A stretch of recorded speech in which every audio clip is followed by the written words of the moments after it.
당신의 손가락에 끼워진 혹은 언젠가 사랑하는 사람에게 끼워주고 싶은 그 반짝이는 다이아몬드 반지.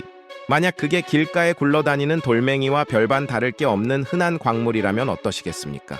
심지어 우리가 지불하는 가격의 90%가 거품이라면요?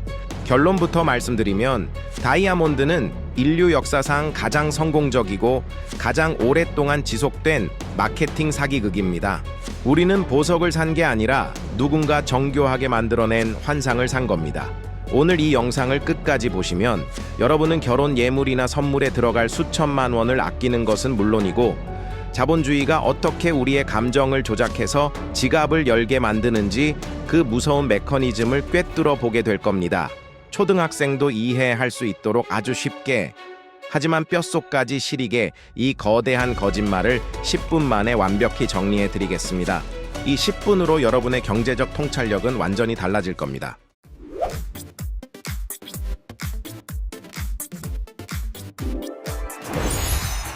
우리가 흔히 믿고 있는 금융상식부터 깨부수고 시작하겠습니다.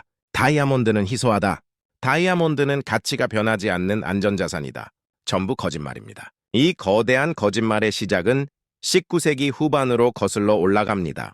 원래 다이아몬드는 정말 희귀한 보석이 맞았습니다. 인도나 브라질의 정글에서 아주 소량만 발견됐거든요. 그래서 왕족이나 귀족들만 가질 수 있었죠. 그런데 1870년 남아프리카 공화국에서 초대형 다이아몬드 광산이 발견됩니다. 그냥 땅을 파면 쏟아져 나오는 수준이었죠. 시장에 다이아몬드가 넘쳐나게 생겼습니다. 경제학의 기본 원칙 아시죠? 공급이 폭증하면 가격은 폭락합니다. 다이아몬드가 유리 조각처럼 흔해져서 가치가 똥값이 될 위기에 처한 겁니다. 이때 영국의 사업가 세실 로즈와 투자자들이 기막힌 아이디어를 냅니다. 우리가 모든 광산을 사들이자. 그리고 전 세계에 공급되는 다이아몬드의 양을 우리가 독점적으로 조절하자. 그렇게 탄생한 기업이 바로 그 유명한 드비어스입니다. 드비어스는 한때 전 세계 다이아몬드 유통량의 90%를 독점했습니다. 창고에 다이아몬드가 산더미처럼 쌓여 있어도 그들은 수도꼭지를 잠그듯 공급량을 찔끔찔끔 풀었습니다. 인위적으로 희소성을 만들어낸 거죠. 마치 사막에서 물을 독점하고 비싸게 파는 것과 똑같습니다. 하지만 공급을 통제하는 것만으로는 부족했습니다. 수요를 폭발시켜야 했죠. 1938년 대공황으로 다이아몬드 매출이 바닥을 칠 때 드비어스는 미국의 광고 대행사 NWA를 찾아갑니다. 그리고 인류 역사상 가장 강력한 주문을 합니다. 다이아몬드를 사치품이 아닌 필수품으로 만들어라. 여기서부터 이야기가 진짜 재밌어집니다. 당시만 해도 약혼 반지로 다이아몬드를 주고받는 문화는 없었습니다. 대부분 사파이어나 루비를 썼고 반지를 생략하기도 했죠. 드비어스는 사람들의 뇌를 개조하기로 마음먹습니다. 다이아몬드는 영원히 A diamond is forever. 1947년에 나온 이 카피 다들 들어보셨죠? 이 한 문장이 전 세계 연인들의 지갑을 털어갔습니다. 그들은 다이아몬드의 단단함이라는 물리적 특성을 사랑의 영원함이라는 감정적 가치와 연결했습니다. 다이아몬드가 깨지지 않는 것처럼 우리의 사랑도 깨지지 않을 거야. 라는 스토리텔링을 심은 거죠. 이게 얼마나 무서운 전략이냐면 사랑의 크기를 다이아몬드의 크기와 가격으로 측정하게 만들었기 때문입니다. 혹시 약혼 반지는 월급의 2달치 정도가 적당하다라는 말 들어보셨나요? 왠지 그럴듯한 관습 같죠? 천만에요. 이것도 드비어스가 만든 마케팅 문구였습니다. 처음에는 1달치였다가 나중에 욕심이 생겨서 2달치로 올린 겁니다. 일본에서는 월급의 3달치라고 광고했죠. 심리학적으로 보면 이건 완벽한 앵커링 효과입니다. 기준점을 딱 정해주는 거죠. 남자들은 내 사랑을 증명하려면 적어도 2달치 월급은 써야 해 라는 압박감을 느끼고 여자들은 그보다 작은 걸 받으면 날 덜 사랑하나 라는 의심을 하게 만든 겁니다. 자, 이제 계산기를 한번 두드려 볼까요? 실제 돈 이야기로 넘어가 보겠습니다. 수학적으로 다이아몬드가 얼마나 형편없는 투자인지 증명해 드리겠습니다. 여러분이 백화점에서 1,000만 원짜리 다이아몬드 반지를 샀다고 가정해 봅시다. 이 반지를 매장 문 밖으로 들고 나가는 순간 가치는 얼마나 떨어질까요? 놀라지 마세요. 최소 50% 이상, 심하면 70%까지 날아갑니다. 여러분이 1,000만 원에 산 반지를 다음날 금은방에 가서 팔려고 하면 잘 받아야 300만 원에서 400만 원입니다. 왜냐고요? 1,000만 원이라는 가격의 구성 요소를 뜯어보면 답이 나옵니다. 원석 자체의 가격은 20에서 30%에 불과합니다. 나머지는 브랜드 프리미엄, 세공비, 유통마진, 백화점 수수료, 그리고 엄청난 마케팅 비용입니다. 금은 다릅니다. 금은 다시 녹여서 100% 재활용이 가능한 현물 자산이죠.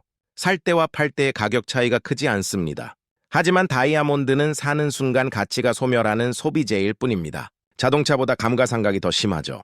그래도 다이아몬드는 아름답잖아요. 라고 반박하고 싶으신가요? 지금 이런 생각 드시죠? 여기서 진짜 충격적인 사실을 하나 더 알려드리겠습니다. 다이아몬드는 사실 탄소 덩어리입니다. 연필심이나 숯과 성분이 똑같습니다. 단지 땅속 깊은 곳에서 높은 압력과 열을 받아 원자 배열이 달라졌을 뿐이죠. 그래서 등장한 게 바로 랩그로운 다이아몬드, 즉 양식 다이아몬드입니다. 실험실에서 다이아몬드가 만들어지는 환경을 그대로 재현해서 키워낸 겁니다. 많은 분들이 큐빅 모조석과 헷갈려 하시는데 랩 다이아몬드는 물리적, 화학적, 광학적으로 천연 다이아몬드와 100% 똑같습니다. 전문 감정사도 현미경으로는 구별을 못합니다. 특수 장비를 써야만 알 수 있죠. 비유를 들어볼까요? 자연 냉동고인 남극에서 캐온 얼음과 집 냉장고에서 얼린 얼음, 이 둘의 물 분자 구조가 다를까요? 똑같습니다. 그냥 출처만 다를 뿐이죠.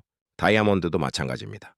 그런데 가격은 어떨까요? 랩 다이아몬드는 천연 다이아몬드의 5분의 1, 많게는 10분의 1 가격입니다. 1,000만 원짜리 반지를 100만 원대에 살 수 있다는 겁니다. 심지어 불순물이 없어서 더 투명하고 반짝입니다. 천연 다이아몬드 업계는 발등에 불이 떨어졌습니다. 그래서 또다시 마케팅을 시작했죠. 진짜는 희소하다라면서요. 하지만 이제 소비자들은 똑똑해졌습니다. 누가 캐내면서 피 흘렸을지도 모르는 블러드 다이아몬드보다 윤리적이고 저렴한 랩 다이아몬드가 낫다는 인식이 퍼지고 있거든요. 사람들이 진짜 모르는 게 뭐냐면 다이아몬드의 환금성, 신화가 깨진 지 오래라는 겁니다. 예전에는 전쟁이 나면 다이아몬드를 챙겨서 도망가면 된다고 했죠. 하지만 지금은 아닙니다. 다이아몬드는 감정서가 없으면 죗값을 받기 힘들고 그마저도 딜러들이 후려치기 일쑤입니다. 위급 상황에서 빵 한 조각과 바꾸기 가장 어려운 게 다이아몬드입니다. 그럼 우리는 왜 여전히 비싼 돈을 주고 다이아몬드를 살까요? 여기에는 비싼 신호라는 진화심리학적 이유가 숨어 있습니다. 수컷 공작새가 화려한 꼬리를 펴는 건 생존에는 불리하지만 암컷에게 난 이렇게 화려하고 무거운 꼬리를 달고도 살아남을 만큼 유전자가 우월해 라고 과시하는 겁니다. 인간의 다이아몬드 반지도 마찬가지입니다.